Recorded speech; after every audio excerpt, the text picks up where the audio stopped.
Hello, my name is Gabrielle Clark, and this is my presentation on haikus. Now, I'm sure all of you have probably written a haiku at some point in middle school or high school, but just to refresh your memory, a haiku is a short form of Japanese poetry, usually characterized in three ways by kuru, 17 on, and kigo. So, kuru is one of the hardest things to translate back into English, but it is essentially a cutting between two ideas, creating a contracting effect within the verse. So in English, it may have been like a dash, a comma, something that kind of like abruptly stops the stream of thought, and similar to juxtaposition in a way. So, like in the photo presented in front of you, it is a juxtaposition of emotion in the background. There's a couple showing emotion versus in the foreground, there's a couple facing away from each other, showing a lack of emotion. Now, in English, we know haikus for the 5 by 7 by 5 syllable pattern. Um, just in Japanese, it is more of characterized by the sound units or the 17 on. So instead of syllables, they would use, like when we learn kaki kuge ko, that would be known as a sound unit, and you would do 5, 7, and 5. And it was usually written in one long strip versus in the three separate sentence lines. Teke is fixed form, which follows the 5 by 7 by 5 pattern, versus later jiritsu is a more free form of poetry. Kigo is also another important characteristic within um, haiku poetry. It is a form of metonym that represents a season. So it's a little hard if you don't know a lot about Japanese culture and things like that, but a frog can be a symbolism of the spring. The moon can be a symbolism of the fall season. Unless it specifies that it's a winter moon, then it would represent the winter season.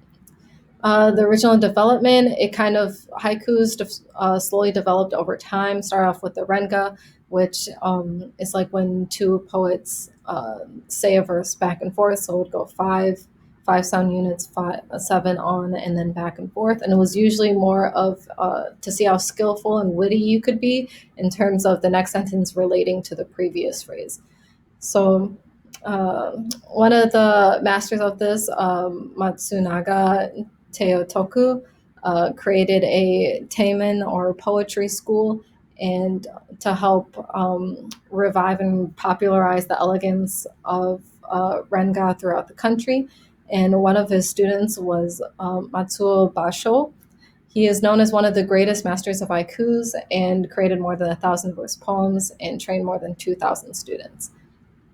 Below is one of his most world famous haikus that, if anybody knows poetry, they'll definitely know Alpon, Frog Leaps In, Water Sound, and is one of the most respected poets in all of history.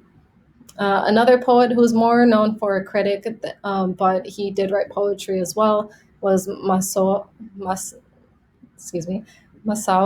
Shiki. And at this point, they were called hokus instead of haikus. He would later change this to haiku by the end of the 19th century and focus more on the 575 form. He also declared that regna was more of a game than it really was an art form, and most of the uh, people in Japanese literature kind of stopped writing that until it was later picked up by Westerners and changed to the Western interpretation of the regna poetry.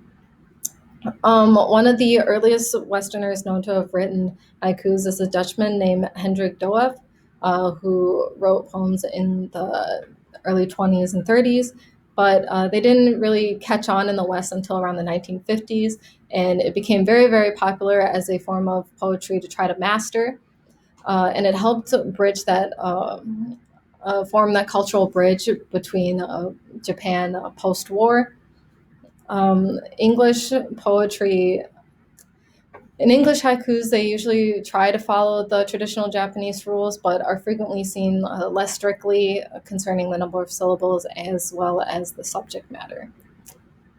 So these are my references, and thank you so much for sitting in the presentation on haikus.